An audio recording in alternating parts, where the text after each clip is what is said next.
naughty pixie. Naughty pix. Which implant type is better, silicone or saline? Silicone. If you want a quick one.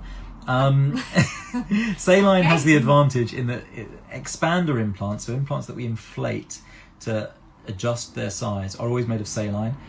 They usually have a remote port, so we can inject into that port. Some of them actually have a built-in port, but whatever, they have a port, which is just where we put a needle, and literally you're puncturing a needle into this implant or an attachment of it, and you can inflate them. And that's really the only advantage of saline, I would say.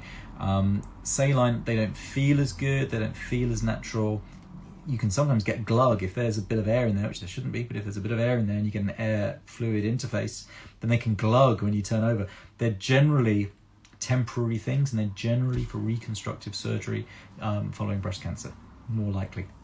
In the States, some surgeons use saline implants as their definitive implant, and that's a hangover from a 10-year period around the 90s when silicone implants were banned in the States for a while. That ban was lifted.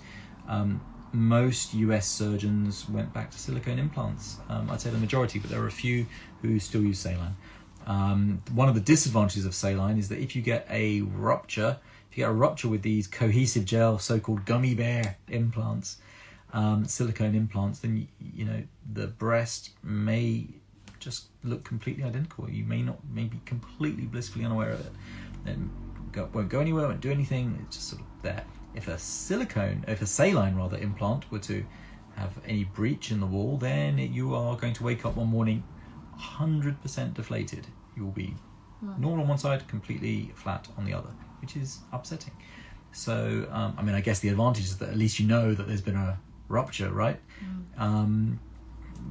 You decide if that's an advantage or not, but most people would consider that a disadvantage, and most surgeons really, for your definitive breast surgery, no one in the UK is going to offer you saline implants, I think